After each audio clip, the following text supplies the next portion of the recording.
বা জান্নাতীদের মধ্যে এই উম্মতের মানুষের সংখ্যা বেশি হবে, তবুও নবী সাল্লাল্লাহু আলাইহি ওয়াসাল্লাম বলেছেন যে আমার উম্মত 73টা দলে ভাগ হয়ে যাবে। বানু ইসরাইল 72 দলে ভাগ হয়েছিল। ওয়াতাফতারিকু উম্মতি আলা 73 মিল্লা, আমার উম্মত 73টা দলে ভাগ হয়ে যাবে। কুল্লুহুম ফিন্নার, প্রত্যেকটা দলই যাবে জাহান্নামে, ইল্লা মিল্লাতান ওয়াহিদা, একটা মাত্র দল ছাড়া। কিলা মান হিয়া ইয়া রাসূলুল্লাহ, বলা হলো তারা কারা হে আল্লাহ রাসূল সাল্লাল্লাহু আলাইহি ওয়াসাল্লাম? নবীজি বললেন মা আনা আলাইহি ওয়া আসহাবি, আমি যার উপরে আছি, আমার সাহাবীরা যার উপরে আছে। দুর্ভাগ্যজনক হচ্ছে ইসলামের নামে যত দলাদলি হয়েছে সবারই এই একটাই দলিল যে মা আনা আলাইহি ওয়া আসহাবি, আমি যার উপরে আছি, আমার সাহাবীরা যার উপরে আছে। সবাই দাবি করে আমরা তাই করছি। কেন বেশিরভাগ মানুষ জাহান্নামে যাবে? একটা উত্তর আমরা পেলাম, চোখ দিয়েছি দেখেনি, কান দিয়েছি শোনেনি, কলব দিয়েছি উপলব্ধি করেনি। অর্থাৎ আল্লাহর সত্যের সন্ধান তারা পায়নি, সত্যকে মূল্যায়ন করে নাই, আল্লাহ পাকের বিধানের আনুগত্য করেনি। আরেকটা কারণ আছে, সেটা হলো শিরক। কারণ যে বেশিরভাগ মানুষ জাহান্নামে যাবে তাদের আমল নামায় একটা পাপ থাকবে, খুব কমন পাপ, সেটা হলো শিরকের পাপ। কিভাবে এটা বলতে পারি?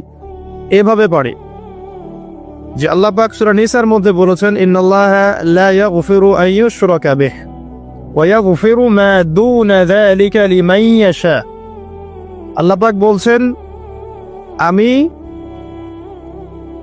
শিরক ছাড়া অন্য যে কোনো গুনাহ যাকে ইচ্ছা ক্ষমা করে দেব। আল্লাহ পাক বলছেন আমি, আল্লাহ পাক শিরকের গুনাহ মাফ করেন না, অন্য যে কোনো গুনাহ যাকে ইচ্ছা আল্লাহ পাক মাফ করে দিবেন ইনশাআল্লাহ। আল্লাহ পাক যখন ঘোষণা দিলেন যে শিরক ছাড়া অন্য গুনাহ আমি মাফ করে দেব ইনশাআল্লাহ, শুধু মানুষের সাথে জড়িত বিষয় বাদ দিয়ে। কারণ মানুষের সাথে জড়িত বিষয় আল্লাহ রাব্বুল আলামিনের কাছে ক্ষমা চেয়ে লাভ হচ্ছে না। যেটা মানুষের সাথে জড়িত বিষয় সেটা আল্লাহর কাছে ক্ষমা চেয়ে লাভ হচ্ছে না।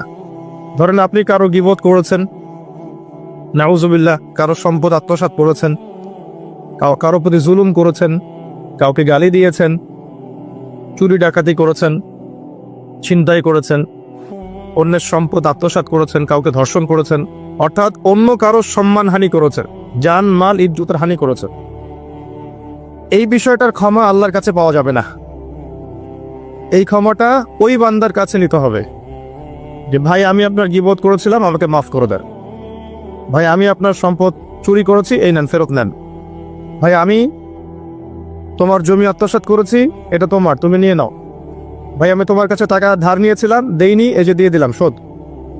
প্রতিটা বিষয় যেটা মানুষের সাথে জড়িত, হাক্কুল ইবাদ, এটা আল্লাহর কাছে ক্ষমা হবে না, এটা তার কাছেই ক্ষমা নিতে হবে, এবং এটা খুব কঠিন বিষয়। এর জন্য একটা কলবুন সালিম দরকার হয়, মানে সৎ মনের দরকার হয়। আর এই সৎ মন অনেক দাড়ি টুপির ভিতরেও থাকে না। আমি কি বুঝাতে পারছি? এই মনস্তাত্ত্বিক সততা দাড়ি টুপি জুব্বা পাগড়ির ভিতরে নাও থাকতে পারে, এটা ভিতরের ব্যাপার। যার কলব যত বেশি পরিচ্ছন্ন আলোকিত, সে তত বেশি সৎ হবে ইনশাআল্লাহ। কোনো কোনো ক্ষেত্রে আমরা এমনও দেখেছি যে একজন নন মুসলিম হিন্দু সম্প্রদায়ের মানুষ, সে মাপে কম দিচ্ছে না, একজন মুসলিম দিচ্ছে। কোনো কোনো ক্ষেত্রে দেখবেন আপনাদের এলাকায় আগে হিন্দু সম্প্রদায় বেশি ছিল না? আমার জানা মতে রংপুরের এই জায়গায় তো আগে শহর ছিল, তাই না? এখন এখানে অনেক নিদর্শন আছে, খাঁটি খাবারের জন্য মানুষ তাদের কাছে আসতো, মুসলিমদের দোকানে না গিয়ে তাদের দোকানে যাচ্ছে। তাদের দুধটা হবে খাঁটি, ঘিটা হবে খাঁটি, মিষ্টি হবে খাঁটি। মুসলিমের দোকান বাদ দিয়ে তাদের কাছে যাচ্ছে মানুষ, সততা দিয়ে তারা মানুষের মন জয় করলো। কোনো কোনো ক্ষেত্রে আপনি দেখবেন একজন অমুসলিম রাষ্ট্রের দায়িত্বে আছে, প্রশাসনে আছে, বা সামাজিক দায়িত্বে আছে, ব্যবসা করছে, চাকরি বাকরি করছে। কোনো কোনো ক্ষেত্রে দেখা যায় যে তারা অনেক মুসলিমের চেয়ে বেশি সৎ। হ্যাঁ, ঘুষ নিচ্ছে না, দুর্নীতি করছে না, ব্যবসায় ভাবে কম দিচ্ছে না, সিন্ডিকেট করছে না, চোরা কারবারি করছে না, অনেক ক্ষেত্রে দেখা যায়। এই শ্রেণীর মানুষদেরকে আল্লাহ পাক হেদায়েত দিয়ে দিতে পারেন। যাদের মনের মধ্যে আল্লাহ পাক সততা দেখবেন, আল্লাহ পাক তাকে হেদায়েত দিবেন ইনশাআল্লাহ। এটাই নিয়ম। আর যার হৃদয়ের মধ্যে সততা নাই, বাহ্যিকভাবে যদি মনেও হয় যে সে জান্নাতের পথে হাঁটছে, এমন হতে পারে দিন শেষেও জাহান্নামেই যাবে, নাউজুবিল্লাহ। তো যে প্রসঙ্গে এখানে আসলাম, মানুষের সাথে জড়িত হকটা মানুষের সাথেই ডিল করতে হবে। এটা কাবা ঘরের গেলাফ ধরে কানলেও ক্ষমা হবে না, কারণ আল্লাহ পাক তো রহমানুর রহিম নন, শুধু আল্লাহ পাক ন্যায় বিচারকও বটে। কথা কি বুঝতে পারছেন? আল্লাহ পাক শুধু রহমানুর রহিম নন যে সব মাফ করে দিব, একই সাথে শাদীদুল ইকাব, কঠোর শাস্তিদাতাও বটে। এবং আল্লাহ পাকের ন্যায় বিচার, ইনসাফটা সবচেয়ে উপরে।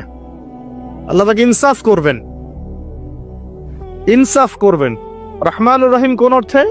আল্লাহ পাক চান যে তার বান্দারা জান্নাতে যাক, এবং তার জন্য আল্লাহ পাক নবী রাসূল পাঠিয়েছেন, আসমানি কিতাব পাঠান, মানুষকে খাওয়ান, পড়ান, হেদায়েত দেন, ভালো মন্দ বোঝান, বিবেক দেন, সবকিছু দেন। রহমানুর রহিম ছাড়া কোনো সত্তা এমন করতে পারে? এরপরেও যখন মানুষ জাহান্নামের পথে হাঁটবে, তখন আল্লাহ পাক কি আমরা দোষ দিতে পারবো? পারবো না। কিয়ামতের দিনের দরকার ছিল। আগে আমরা ভাবতাম যে কিয়ামতের দিনের কি দরকার ছিল, ছোটবেলায় ভাবতাম আর কি, যে এত সমস্যা, মানুষ হয়ে জন্ম নিয়েই তো বিপদে পড়ে গেলাম, কিয়ামতের দিনে তো অবস্থা খারাপ, কি জন্য আল্লাহ এত কঠিন শাস্তি দিবেন, জাহান্নাম সৃষ্টি করেছেন ইত্যাদি। সত্যিকার অর্থে কিয়ামতের দিন না থাকলে কোনো জালেমের বিচার হতো না, যাদের বিচার দুনিয়া হয়নি। কথা কি বুঝতে পারছেন? যে জালেমদের বিচার দুনিয়াতে হয় নাই, তারা পার পেয়ে যেত। কিয়ামতের মাঠ আছে বলেই তারা পার পাবে না। আর যে মাজলুমরা দুনিয়াতে কেঁদেছে, দুনিয়াতে কষ্ট সহ্য করেছে, সাফার করেছে, তাদের জন্য সুসংবাদ কিয়ামতের মাঠ, তারা সেখানে প্রতিদান পাবে ইনশাআল্লাহ। এজন্যই কিয়ামতের মাঠের দরকার ছিল, না হলে সব জালেম কি হতো? পার পেয়ে যেত, যারা দুনিয়াতে বিচার পায়নি। তো এর জন্য সৎ মনের দরকার। যদি মানুষের সাথে জড়িত বিষয় থাকে, তাকে ফেরত দিতে হবে। যদি আপনি জনগণের সম্পদ আত্মসাৎ করে থাকেন, সবার সামনে দাঁড়িয়ে বলতে হবে যে তোমাদের এই সম্পদ ছিল, আমি আত্মসাৎ করেছি, আমার সম্পদ থেকে এগুলো নিয়ে নাও। তারপরে জান্নাতের প্রশ্ন আসবে, তার আগে নয়। এত সহজ নয়। তাহলে কিয়ামতের মাঠে উঠে দেখবেন কিছু কিছু মানুষের ঘাড়ের মধ্যে দেখবেন রিলিফের মাল আছে। হ্যাঁ, কিয়ামতের মাঠে উঠে দেখবেন কিছু মানুষের ঘাড়ে রিলিফের মাল আছে, টিন আছে, গম আছে, চাল আছে, ত্রাণ আছে। নবী সাল্লাল্লাহু আলাইহি ওয়াসাল্লাম বলেছেন, যে যেটা আত্মসাৎ করবে সেটা নিয়ে কিয়ামতের মাঠে উঠবে। হ্যাঁ, কেউ যদি একটা গরু আত্মসাৎ করে থাকে, গরু তার ঘাড়ে থাকবে। হ্যাঁ, গরু নিয়ে হাঁটবে সে। কেউ যদি ছাগল আত্মসাৎ করে থাকে, ছাগল থাকবে ঘাড়ে। কেউ যদি কারো জমিন আত্মসাৎ করে থাকে, জমি, ওই এক তবক হলে 7 তবক চাপিয়ে দেওয়া হবে। তবক মানে তো বোঝেন, তবাখন আইন তবাক, কোরআন পড়ে দেখেন। এর জন্য দুনিয়াতে হকটা মেটাতে হবে, এটা খুব ডিফিকাল্ট। ওমর রাদিয়াল্লাহু আনহু একবার একজন বেদুইনের বুকের মধ্যে লাঠি দিয়ে আঘাত করেছিলেন। আঘাত করাটা তার জন্য জায়েজই ছিল ওই সময়, কারণ সে বিরক্ত করছিল বারবার। ওমর রাদিয়াল্লাহু আনহু রাষ্ট্রীয় বড় দায়িত্ব পালনে ব্যস্ত ছিলেন। এই সময় একজন বেদুইন এসে তার জামা ধরে টান দিচ্ছে, দিয়ে বলছে যে আমার কথা শোনেন, আমার কথা শোনেন। তিনি ব্যক্তিত্ব সম্পন্ন মানুষ ছিলেন, লাঠি দিয়ে একটু গুতা দিয়েছেন, দেখছো না আমি ব্যস্ত আছি। একটু পরেই তার চিন্তা হলো, আমি কি জুলুম করে ফেললাম? একজন সাহাবীকে পাঠালেন তাকে ডেকে নিয়ে আসবে। সেই সাহাবী তাকে ডেকে নিয়ে আসলেন। এবার সেই ব্যক্তিকে দাঁড় করিয়ে ওমর রাদিয়াল্লাহু আনহু বলছেন, আমিরুল মুমিনিন, অর্ধ জাহানের খলিফা, অর্ধেক বিশ্বের খলিফা, ছোট্ট একটা কান্ট্রির না, পুরো অর্ধেক বিশ্বের খলিফা। তিনি বলছেন, এই লাঠি নাও। হাদা সদরি ইন আরাত, এই যে আমার বুক, তুমি যদি চাও আমার বুকে ওইভাবেই গুতা দিয়ে প্রতিশোধ নিয়ে নাও। আমি কি বুঝাতে পারছি কথা কিছুটা? এই ব্যক্তি হতভম্ব হয়ে গেল যে সত্যি কি উনি আমাকে এই কথাটা বলছেন? তিনি আমিরুল মুমিনিন হয়ে এই কথা বলছেন যে আমার বুকের মধ্যে লাঠি দিয়ে আঘাত করে তুমি প্রতিশোধ নিয়ে নাও। ওমর রাদিয়াল্লাহু আনহু বলছেন, হ্যাঁ এটা করো, কিয়ামতের মাঠে আমাকে আল্লাহর ওয়াস্তে জবাবদিহি করায়ও না। তখন সেই ব্যক্তি বলছে, আমিরুল মুমিনিন, আমার এটার কোনো প্রয়োজন নেই, আমি আপনাকে মাফ করে দিলাম। ওমর ইবনে খাত্তাব তিনি বলছেন যে আল্লাহ তোমাকে মাফ করে দিন। সুবহান। এই ছিল ইনসাফ। যদি মানুষের সাথে জড়িত কোনো হক থেকে থাকে তাহলে এই দুনিয়াতেই পরিশোধ করতে হবে। কারো টাকা নিয়ে থাকলে টাকা ফেরত দিয়ে দিবেন।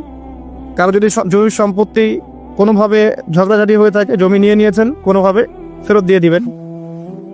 যদি বোনের সম্পত্তি পাওয়ার অধিকার থাকে দিয়ে দিবেন। যার যার হক তাকে তাকে দিয়ে দিবেন। পরকালের জন্য নিউট্রাল হয়ে যান। পরকালে মানুষের সাথে জড়িত কোনো হক নিয়ে ওঠেন না। খুব ডিফিকাল্ট। কি হবে তাহলে? পরিণতিটা এটা হবে, নবী সাল্লাল্লাহু আলাইহি ওয়াসাল্লাম বলেছেন, কিয়ামতের মাঠে কিছু মানুষ উঠবে যারা নামাজ, রোজা, হজ, যাকাত, সাদাকা এরকম অনেক নেকি নিয়ে উঠবে। নেকি নিয়ে ওঠার পরে দেখবে সামনে যে অনেক মানুষ দাঁড়িয়ে আছে পাওনাদার, কারো গীবত করেছে, কাউকে ধর্ষণ করেছে, কারো সম্পদ আত্মসাৎ করেছে, কাউকে গালি দিয়েছে, কাউকে জুলুম করেছে ইত্যাদি। এই মানুষগুলো দাঁড়িয়ে থাকবে। ওই সময় তো আর বেচা কেনার সুযোগ নাই, পরিশুদ্ধ হওয়ার সুযোগ নাই। আল্লাহ পাক তখন বলবেন যে এই ব্যক্তিদের নেকি তাদের আমল নামায় দিয়ে দাও, পাওনাদারদের আমল নামায় এই নেকি দিয়ে দাও। ও নামাজ, রোজা, হজ, যাকাতের নেকি থেকে তাদের ঋণ শোধ করা হবে। এবং শোধ করতে করতে যদি নেকি শেষ হয়ে যায় তখন ওই ব্যক্তিদের গুনাহ থেকে গুনাহ এই ব্যক্তির আমল নামায় যুক্ত করা হবে। পরিশেষে এই ব্যক্তি যাবে জাহান্নামে, ওরা চলে যাবে জান্নাতে। বলে নাউযুবিল্লাহ। দুনিয়াতে আল্লাহর সাথে জড়িত বিষয় থাকতে পারে, পরকালে যেন মানুষের সাথে জড়িত কোনো হক রাখেন না। এটাই প্রথম নাসিহাত। আল্লাহ রাব্বুল আলামিন এটাই বলেছেন যে নিশ্চয়ই আল্লাহ শিরক ছাড়া সমস্ত গুনাহ মাফ করতে পারেন। তার মানে আমরা বুঝতে পারছি যে বেশিরভাগ মানুষ জাহান্নামে যাবে, তাদের আমল নামায় শিরকের পাপ থাকবে। কিসের পাপ থাকবে? শিরকের পাপ থাকবে। কারণ আল্লাহ পাক বলেছেন শিরক ছাড়া যে কোনো গুনাহ তিনি ক্ষমা করতে পারেন। এবং মেরাজের রাতে যখন নবী সাল্লাল্লাহু আলাইহি ওয়াসাল্লাম আল্লাহর সাথে সাক্ষাৎ করেছেন, আল্লাহ পাক 3টা প্রতিশ্রুতি দিয়েছেন, 3টা হাদিয়া, উপহার। একটা হচ্ছে 50 ওয়াক্ত নামাজ, যেটাকে আমরা এখন 5 ওয়াক্ত পড়ি। 5 ওয়াক্ত পড়লে আপনি 50 ওয়াক্তের নেকি পাবেন ইনশাআল্লাহ। আর এই উম্মতের যে কোনো নেকির কাজ 10 দিয়ে গুণ করা হবে। একটা ভালো কাজ করলে আপনি 10 গুণ নেকি পাবেন, আল্লাহ পাক এটা বলে দিয়েছেন। কিন্তু গুনাহ একটা করলে একটাই পাবেন। একটা গুনাহ করেছেন, একটাই থাকবে, এটাকে 10 দিয়ে গুণ করা হবে না। এটা প্রথম হাদিয়া। দ্বিতীয় হাদিয়া হচ্ছে সূরা বাকারার শেষের 3টা আয়াত। সূরা বাকারার শেষের 3টা আয়াত, লিল্লাহি মা ফিস সামাওয়াতি, এখান থেকে ফানসুরুন আলাল কওমিল কাফিরিন পর্যন্ত। এটা একটা হাদিয়া। এবং নবী সাল্লাল্লাহু আলাইহি ওয়াসাল্লাম বলেছেন, রাতের বেলা কেউ যদি এই 3টা আয়াত পড়ে ঘুমায়, ঘুমানোর আগে এই 3টা আয়াত পড়ে নিয়ে ঘুমায়, বা মাগরিবের নামাজের পর থেকে পড়া শুরু করে, কারণ মাগরিবের পর থেকে রাত শুরু হয়। পশ্চিমা বিশ্বের মতো 12টার পর থেকে রাত শুরু হয় না ইসলামে, সূর্য ডুবলেই রাত শুরু হয়। তো নবী সাল্লাল্লাহু আলাইহি ওয়াসাল্লাম বলছেন তার আমল নামায় সারা রাত ইবাদতের নেকি দেওয়া হবে ইনশাআল্লাহ। আরেকটা হাদিয়া হচ্ছে এটা, আল্লাহ পাক ঘোষণা দিয়েছেন এই উম্মতের কোনো ব্যক্তি যদি শিরক না করে মারা যায়, এই উম্মতের কোনো ব্যক্তি যদি শিরক না করে মারা যায়, মানুষের সাথে জড়িত কোনো পাপ না থাকে, ইনশাআল্লাহ আল্লাহ পাক তাকে মাফ করে দিবেন। আর এই সূরা নিসার আয়াতটাও এটাই প্রমাণ করছে। আল্লাহ পাক বলছেন ইন্নাল্লাহা লা ইয়াগফিরু আন ইউশরাকা বিহি, আল্লাহ পাক শিরকের গুনাহ মাফ করেন না, ওয়া ইয়াগফিরু মা দুনা যালিকা লিমান ইয়াশা, এবং এছাড়া যে কোনো পাপ আল্লাহ পাক যাকে ইচ্ছা মাফ করতে পারে। আল্লাহ পাক পরম করুণাময়, অসীম দয়াল। এক ব্যক্তি 100টা খুন করেছিল, 99টা খুন করার পরে, এটা বনু ইসরাইলের ঘটনা, এটা গল্প নয়, কেচ্ছা কাহিনী নয়, সত্য ঘটনা। সে তওবার সুযোগ খুঁজছে, তওবা করা যাবে কিনা। খুঁজতে খুঁজতে খুঁজতে একজন আবেদের কাছে গিয়েছে। আবেদ মানে যে ইবাদত করে কিন্তু জ্ঞান নাই। 2 রকম মানুষ থাকে মুসলিমদের মধ্যে, একজন এক শ্রেণী আলেম যারা জানে এবং জানা অনুযায়ী আমল করে, আর এক শ্রেণী হচ্ছে খুব একটা জানে না কিন্তু দেখা দেখে আমল করে, এদেরকে বলা হয় আবেদ। এই ব্যক্তি ছিল আবেদদের একজন। তার কাছে গিয়ে বলছে আমার কি তওবা হবে, আমি 99টা খুন করেছি, সিরিয়াল কিলার। সেই ব্যক্তি বলেছে না, তোমার কিসের ক্ষমা, তুমি এতগুলো খুন করেছো, তোমার ক্ষমা হতে পারে। রাগে এই ব্যক্তিকেও সে খুন করেছে, করে 100টা পূর্ণ করেছে। এরপরে আরেকজনের সন্ধান পেয়েছে যে একজন আলেম, তার কাছে গিয়ে তওবার সুযোগ খুঁজছে। সে বললো হ্যাঁ তোমার তওবা হবে ইনশাআল্লাহ, তুমি খালেস ভাবে তওবা করো, করে এই এলাকা থেকে চলে যাও। কারণ তওবার পরে নতুন জীবন শুরু করবে, এই পরিবেশে থাকলে তুমি অতীতের হিস্ট্রিগুলো তোমার মনে করবে, তুমি চলে যাও দূরে কোথাও, সেখানে গিয়ে থাকা শুরু করো। সে তওবা করে ওইদিকে চলে যাচ্ছিল, রাস্তায় মৃত্যু হয়। এবার 2 শ্রেণীর ফেরেশতা চলে আসছে, জান্নাতের এবং জাহান্নাম। কে তার আত্মা নিবে? আমরা মৃত্যুর সময় টের পেয়ে যাবো যে কে জান্নাতে কে জাহান্নামী। ফেরেশতাদের আকৃতি দেখেই, ঠিক আছে? আর একজন মানুষের মৃত্যু থেকেই তার কিয়ামত শুরু হয়ে যায়। কিয়ামত কবে হবে এর চেয়ে বড় কথা যে মৃত্যুর জন্য আমরা প্রস্তুত কিনা। তো এখন জাহান্নামের ফেরেশতারা রূহ নিতে চাচ্ছে ওই ব্যক্তির, আবার জান্নাতি ফেরেশতারাও চাচ্ছে। দুজনের মাঝখানে একটা ডিবেট চলছে। আল্লাহ রাব্বুল আলামিন তখন কৌশল করে বললেন, তোমরা রাস্তাটা মেপে দেখো, সে যতদূর এসেছিল এই রাস্তার পরিমাপ বেশি না যেখানে যাচ্ছিল এর পরিমাপ বেশি। দেখা গেল সে যতদূর গিয়েছিল এর পরিমাপ বেশি। আল্লাহ পাক জমিনটা প্রশস্ত করে দিলেন। এভাবে কৌশল করে আল্লাহ পাক এই ব্যক্তিকে মাফ করে দিলেন। এখানে আপনাকে খুনের অ্যাক্সেস দেওয়া হচ্ছে না। এই হাদিসটা বলে আপনাকে খুন করতে উৎসাহিত করা হচ্ছে না। আপনাকে বোঝানো হচ্ছে আল্লাহ পাকের মার্সি, দয়া কত প্রশস্ত। আরেক ব্যক্তি ছিল, সে ব্যভিচারিণী, ব্যক্তি না, সে মহিলা। সে ব্যভিচারিণী মহিলা, প্রস্টিটিউশনে ছিল, যাকে আমরা এখন যৌনকর্মী বলি বর্তমান আধুনিক সভ্যতায়, সো কল্ড আধুনিক সভ্যতায়। এবং তাদের অধিকারের জন্য আমরা অনেক কিছুই করতে চেষ্টা করি। আমরা একটা স্লোগানও দিই, আমার দেহ আমার সিদ্ধান্ত, নাউজুবিল্লাহ। তো এই মহিলা রাস্তা দিয়ে যাচ্ছিল, দেখেছে একটা কুকুর পিপাসার্থ, প্রচন্ড পিপাসার্থ, জিহ্বা বেরিয়ে গেছে। তার মায়া লাগলো, সে নিজের মোজাটা খুলে কুয়াতে নামালো, নামিয়ে অনেক কষ্ট করে সে পানি উঠালো, উঠিয়ে কুকুরকে পান করিয়েছে। এই একটা কাজের জন্য আল্লাহ পাক তাকে মাফ করে দিয়েছে। আরেকজন ব্যক্তি যে প্রচন্ড পাপী ছিল, মৃত্যুর সময় সে তার সন্তানদেরকে ওসিয়ত করছে যে আমি অনেক অন্যায় করেছি, আল্লাহ যদি আমাকে ধরতে পারেন তাহলে আমার অবস্থা খারাপ। তো আমি যখন মারা যাব তখন আমার দেহটাকে পুড়িয়ে ফেলবে, পুড়িয়ে অর্ধেক ছাই বাতাসে ভাসিয়ে দিবে আর অর্ধেক ছাই সমুদ্রে ভাসিয়ে দিবে। মানে বাতাসে অর্ধেক উড়িয়ে দিবে, সমুদ্রে অর্ধেক ভাসিয়ে দিবে। ছেলেরা তাই করলো। এই ব্যক্তির আকীদা কি, যদি আল্লাহ আমাকে ধরতে পারেন তাহলে খবর আছে।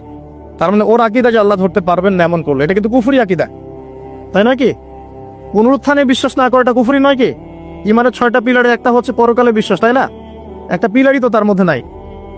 তো সন্তানরা তাই করলো। আল্লাহ পাক সাগরকে বললেন ছাই জমা করে দাও, জমিনকে বললেন ছাই জমা করে দাও। আর বাই দ্য ওয়ে, আল্লাহর আদেশ প্রকৃতি শোনে, মানুষ না শুনলে প্রকৃতি শোনে। সাগরের পরে গিয়ে আপনি দাঁড়ান, দাঁড়িয়ে থাকবেন, এই বিশাল সমুদ্র গর্জন করতে করতে আসবে, এসে বিনয়ের সাথে আপনার পা ধুয়ে দিবে। আল্লাহ পাক তাকে আদেশ করেছেন, তোমার সামনে দাঁড়ালে পা ধুয়ে দিও, অহংকার করো না। আল্লাহ যখন ওই সমুদ্রকে আদেশ করবেন যে এই জনপদের লোকেরা আমার আদেশ মানছে না, জলোচ্ছ্বাস দিয়ে উড়িয়ে দাও, সমুদ্র তাই করবে। প্রকৃতি আল্লাহর কথা শোনে। ছাই জড়ো করা হলো। জড়ো করার পরে আল্লাহ পাক এই ব্যক্তিকে আবার পুনরুজ্জীবিত করে জিজ্ঞাসা করলেন, কি জন্য এই কাজটা করেছেন, কেন এই কাজটা করেছো? তখন এই ব্যক্তি বলছে, হাদিসের কথাগুলো এমন, এই ব্যক্তি বলছে, মিন খাশিয়াতিকা ইয়া রাব্বি, আল্লাহ আমি তোমার ভয়ে এই কাজটা করেছিলাম। আর তুমি খুব ভালো করেই জানো হে আল্লাহ যে আমি তোমার ভয়ে করেছি না অন্য কোনো কারণে করেছি। আল্লাহ পাক বললেন, আমি তোমাকে মাফ করে দিলাম। আর দুজন ব্যক্তি, এটা বলে সামনে যাচ্ছেন, আর দুজন ব্যক্তি, এটা আমাদের মুসলিমদের জন্য শিক্ষা আছে। আমরা মুসলিমরা মনে করি যে আমরা সুপিরিয়র হয়ে গেছি। মাশাআল্লাহ, জুমার নামাজে আসি, রমজানের রোজা রাখি, মাঝে মাঝে একটু জাকাত দেই, সুযোগ পেলে একটা হজ উমরা করে আসি, তাই না? মাঝে মাঝে মসজিদে এসে নামাজ পড়ি, আমরা মনে হয় জান্নাতের সার্টিফিকেট পেয়ে গেছে, আমরা এমনটা মনে করি আর কি। দুই ব্যক্তি, একজন অনেক আল্লাহওয়ালা মানুষ, আর একজন হচ্ছে যে আল্লাহর দিনের খুব একটা পরোয়া করে না। এই বন্ধু সেই বন্ধুকে দাওয়াত দেয়, দিনের পথে আসো, দিনের পথে আসো, আসো। এই ব্যক্তি শোনে না। তো একদিন এই ব্যক্তি বলে ফেললো, যে ব্যক্তি একটু পায়াস টাইপের রিলিজিয়াস মুসলিম, সে বলে ফেললো যে আল্লাহ তোকে কখনো মাফ করবে না। কথাটা শোনেন, আল্লাহ তোকে মাফ করবে না, তোকে এত ডাকি দাওয়াত দিই, তুই কথা শুনিস না। মৃত্যুর পরে আল্লাহ পাক এই দুইজনকে জীবিত করলেন। জীবিত করে বললেন, কে তোমাকে ইখতিয়ার দিয়েছে যে আমি কাউকে ক্ষমা করব কি করব না এই বিষয়ে সিদ্ধান্ত দেওয়ার? আজকে আমি ওকে মাফ করে দিলাম আর তোমাকে জাহান্নামে দিলাম, যাও। যার মনের মধ্যে যাররা পরিমাণ অহংকার থাকবে সে ব্যক্তি জান্নাতে যেতে পারবে না। আর অহংকার এবং রিয়াটা এত সূক্ষ্ম যে অন্ধকার রাতে কালো পাথরের উপরে যদি কালো পিঁপড়া হাঁটে, এটা যেমন সূক্ষ্ম, রিয়া এবং অহংকার এতটাই সূক্ষ্ম। এবং যখন আপনারা ইসলামিক ব্যক্তিত্বদেরকে নিয়ে আইওয়াস এবং শোডাউনে লিপ্ত হন, তখন অহংকার তাদের মনের মধ্যে চলে আসতে পারে। এই বিষয়গুলো থেকে সম্পূর্ণ দূরে থাকা উচিত। আল্লাহ পাক আপনাদেরকে বোঝার তৌফিক দান করুন।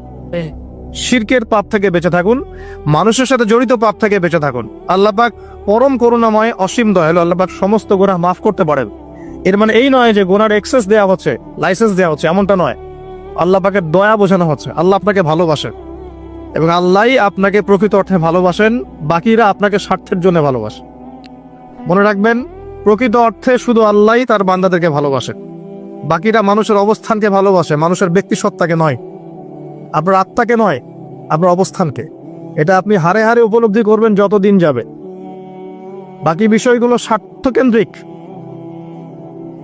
আল্লাহ রাব্বুল আলামিনের ভালোবাসা স্বার্থকেন্দ্রিক নয়, নিঃস্বার্থ। আল্লাহর জন্য ভালোবাসো। মাকে ভালোবাসেন আল্লাহর জন্য, বাবাকে ভালোবাসেন আল্লাহর জন্য, আপনি সন্তান সন্ততিকে ভালোবাসেন আল্লাহর জন্য, স্ত্রীকে ভালোবাসেন আল্লাহর জন্য। তাদের জন্য করেন আল্লাহকে সন্তুষ্ট করার জন্য, তাদের কাছে কিছু পাওয়ার আশায় না। যখন আপনি কারোর কাছে কিছু পাওয়ার আশা করবেন, তখন তার কাছ থেকে কষ্ট পাবেন। যখন কারো কাছে কিছু পাওয়ার জন্য আপনি আশা করবেন, তখন তার কাছে কষ্ট পাবেন। এর বাইরে একটা ভালোবাসা থেকে, ডিভাইন, আল্লাহর পক্ষ থেকে আসে। সেই দুই ব্যক্তি যারা আরশের ছায়া ছায়া পাবে, ওই 7 শ্রেণীর মধ্যে এক শ্রেণী হচ্ছে ওই দুই ব্যক্তি যারা একে অপরকে শুধু আল্লাহর জন্য ভালোবাসত। এই ভালোবাসা, মুআমালাত, আপনার উঠা বসা, চলাফেরা, ইবাদত, প্রতিটা কাজ হোক শুধু আল্লাহর সন্তুষ্টির জন্য। এটাই হচ্ছে তাওহীদের চূড়ান্ত লেভেল। তখন গিয়ে আপনি আল্লাহর মারিফত বুঝতে পারবেন, আল্লাহকে আপনি আপন করে পাবেন। যখন ডাকবেন, দেখবেন আল্লাহ আপনার কাছে আছে। এমন সময় দেখবেন মনে মনে কিছু চিন্তা করেছেন যে আমার এটা দরকার, দেখবেন বাসায় গিয়ে ওটা হাজির আপনার সামনে। নবী সাল্লাল্লাহু আলাইহি ওয়াসাল্লাম এটাই বলেছেন, জুতার ফিতার প্রয়োজন হলেও আল্লাহর কাছে চেয়ে নাও। তোমার যদি জুতার ফিতার প্রয়োজন হয়, আল্লাহর কাছে চেয়ে নাও, কারো কাছে চেয়েও না।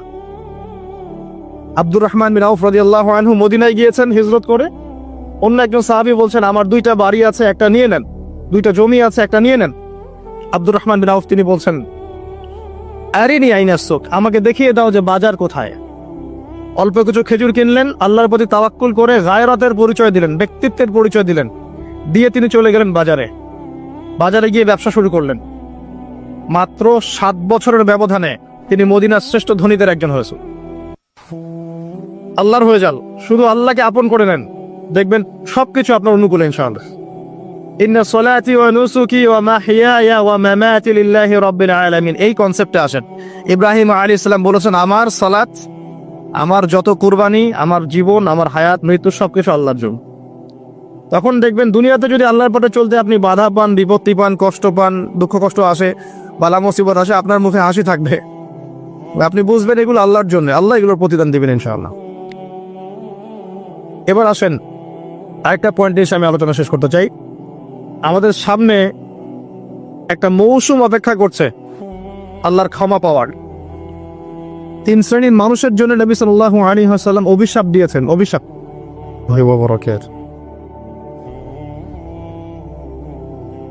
ইন্নাল হামদুলিল্লাহ নাহমাদুহু ওয়া নাস্তাঈনুহু মান ইয়াহদিহিল্লাহু ফালা মুদিল্লা লাহু ওয়া মান ইউদ্লিল ফালা হাদিয়া লাহু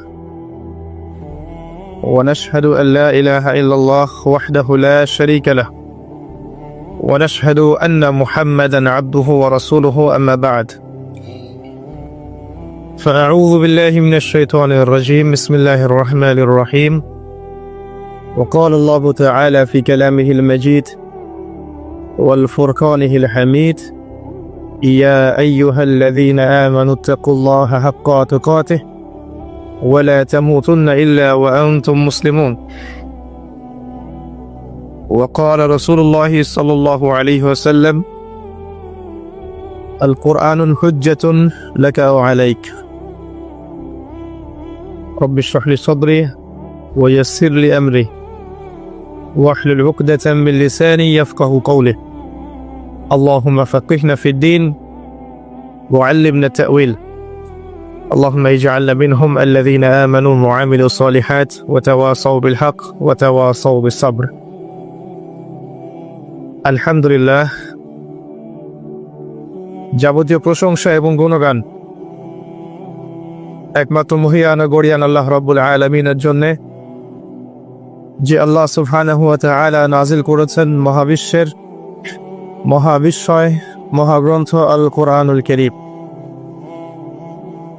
যে আল্লাহ পাক আমাদেরকে আজকে সুস্থ শরীরে মসজিদে আসার তৌফিক দান করেছেন, আমাদেরকে মুসলিম পরিবারে জন্মগ্রহণ করার তৌফিক দান করেছেন, মুহাম্মদ সাল্লাল্লাহু আলাইহি ওয়াসাল্লামের উম্মাহ হওয়ার সৌভাগ্য দান করেছেন। সকলেই শুকরিয়া আদায় করি, বলি আলহামদুলিল্লাহ। অগণিত অসংখ্য দরুদ এবং সালাত বর্ষিত হোক মহান আল্লাহ প্রেরিত সর্বশেষ এবং চূড়ান্ত নবী, মানবতার মুক্তির দূত মুহাম্মদুর রাসূলুল্লাহ সাল্লাল্লাহু আলাইহি ওয়াসাল্লামের প্রতি। আমরা সংক্ষিপ্ত আকারে দরুদ পড়ি, আল্লাহুম্মা সাল্লি আলা মুহাম্মদ, আল্লাহুম্মা বারিক আলা মুহাম্মদ। সম্মানিত উপস্থিতি, কেমন আছেন আপনারা? আলহামদুলিল্লাহ আলা কুল্লি হাল ওয়া ফি কুল্লি মাকান। আমরা পবিত্র জুমার দিনে আছি। আল্লাহ পাক জুমার দিনে খুতবা শ্রবণ এবং সালাত আদায়ের উদ্দেশ্যে সুস্থ শরীরে মসজিদে আসার তৌফিক দিয়েছেন। আবারও বলি আলহামদুলিল্লাহ।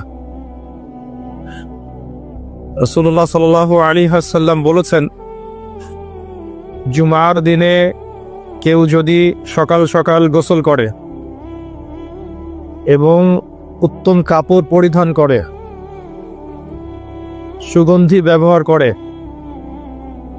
সকাল সকাল মসজিদে আসে এবং পায়ে হেঁটে মসজিদে আসে, ইমামের কাছাকাছি বসে, মনোযোগের সাথে খুতবা শ্রবণ করে, খুতবা চলাকালীন সময়ে কাউকে কষ্ট দেয় না, এমনকি কেউ যদি কথা বলে তাকে এটাও বলবে না যে চুপ করো,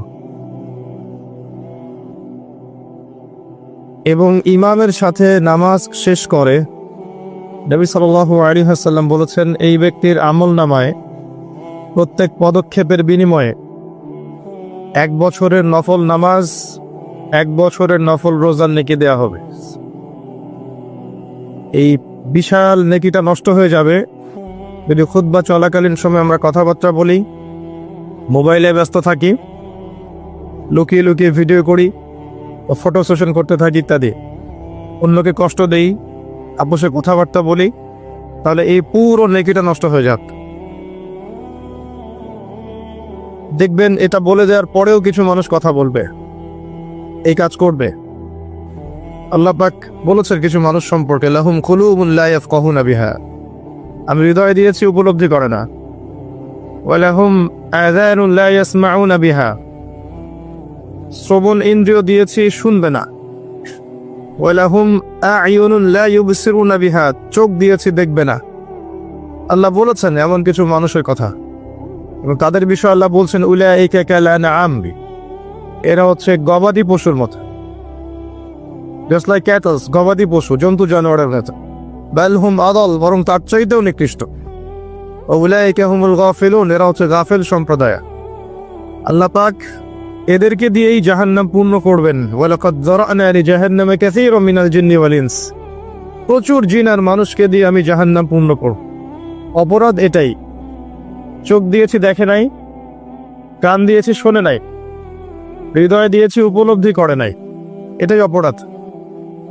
আর সহিহ বুখারীর মধ্যে 4 বার একটা হাদিস এসেছে যে আল্লাহ পাক আদম আলাইহিস সালামকে ডাকবেন কিয়ামতের মাঠে এবং বলবেন, তোমার সন্তানদের মধ্য থেকে জাহান্নামীদেরকে আলাদা করে দাও। আদম আলাইহিস সালাম বলবেন, কতজন হে আল্লাহ? আল্লাহ পাক বলবেন, প্রতি 1999 জনকে জাহান্নামের জন্য আলাদা করে দাও। যদিও এই উম্মতের বেশিরভাগ মানুষ জান্নাতে যাবে ইনশাআল্লাহ, বা জান্নাতীদের মধ্যে এই উম্মতের মানুষের সংখ্যা বেশি হবে, তবুও নবী সাল্লাল্লাহু আলাইহি ওয়াসাল্লাম বলেছেন যে আমার উম্মত 73টা দলে ভাগ হয়ে যাবে। বানু ইসরাঈল 72 দলে ভাগ হয়েছিল। ওয়াতাফতারিকু উম্মতি আলা 73 মিল্লা, আমার উম্মত 73টা দলে ভাগ হয়ে যাবে। কুল্লুহুম ফিন নার, প্রত্যেকটা দলই যাবে জাহান্নামে, ইল্লা মিল্লাতান ওয়াহিদা, একটা মাত্র দল ছাড়া। কিলা মান হিয়া ইয়া রাসূলুল্লাহ, বলা হলো তারা কারা হে আল্লাহ রাসূল সাল্লাল্লাহু আলাইহি ওয়াসাল্লাম? নবীজি বললেন, মা আনা আলাইহি ওয়া আসহাবি, আমি যার উপরে আছি, আমার সাহাবীরা যার উপরে আছে। দুর্ভাগ্যজনক হচ্ছে ইসলামের নামে যত দলাদলি হয়েছে সবারই এই একটাই দলিল যে